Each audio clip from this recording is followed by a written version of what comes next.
envoyé à ces sénateurs. Donc il y a eu une lettre qui accompagnait mes livres et la lettre elle explicite. Donc je pensais lire cette lettre au contraire parce que elle est pas percutante, mais enfin elle englobe assez bien toute la problématique de la loi sur la prescription et le code pénal, faire insérer l'inceste au code pénal. Donc Alors Sois gentil, le témoignage paru aux éditions Verseau est un livre arraché à la douleur et au silence, mais lucide. Donc j'ai mis 12 ans pour parvenir à l'écrire et mettre des virgules, des points et pouvoir respirer aussi entre les lignes, enfin.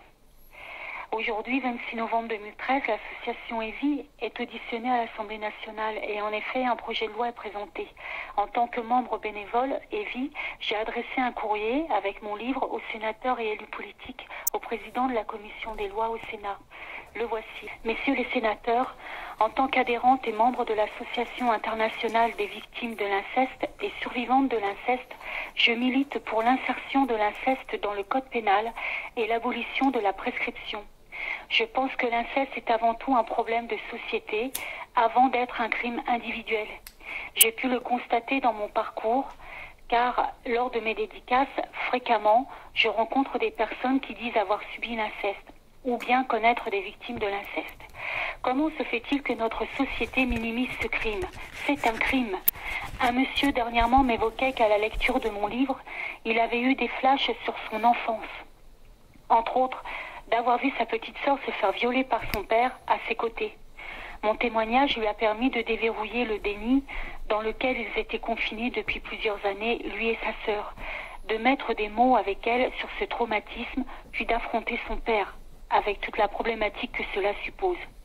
Notre association se mobilise pour que l'inceste soit intégré comme crime spécifique dans le code pénal au sein du projet de loi égalité femmes-hommes dans le chapitre des violences faites aux femmes. J'ai le plaisir de vous adresser mon ouvrage autobiographique, Sois gentille, qui, je l'espère, vous éclairera utilement sur l'ampleur du problème de société que nous avons à gérer et sur la nécessité d'engager une prise de conscience nationale. 2 millions de victimes en France souffrent des conséquences de l'inceste. 1 enfant sur 5 selon le Conseil de l'Europe. Nous avons tout à faire. Mais avant tout, nous devons reconnaître ce fléau comme nous avons reconnu celui du sida il y a 30 ans. L'inceste tue. J'ai moi-même été victime de l'inceste de 6 ans à 8 ans, de la part de mon père et de mon oncle. Comme toutes les autres petites victimes, j'étais devenue l'otage de bourreaux. Je subissais l'indicible de la part de proches supposés me protéger. Par la suite, beaucoup de pression familiale, d'années de silence, de difficultés à tous les niveaux pour me construire. Une affaire de temps. Tandis que les abuseurs sexuels, les coupables, vivent en toute impunité et forcément recommencent leurs méfaits sur d'autres petites victimes. Côté victime, à l'âge adulte, une perte de confiance en soi est évidente et les suicides fréquents. La prescription est un abus de silence. On tue les victimes une seconde fois. La loi de la prescription concernant l'inceste est en total décalage avec la réalité des faits et pourrit la vie de nombreuses victimes et de leur entourage. Moi, je crève sous cette loi de la prescription. Il est grand temps d'entendre ce mal, d'écouter la souffrance des victimes de l'inceste, de les réhabiliter, de les réparer, les respecter et surtout d'agir.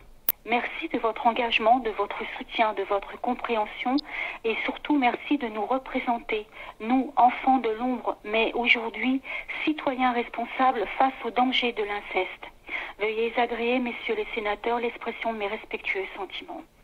Valérie Corré, auteure de Sois gentille, aux éditions Au Verseau.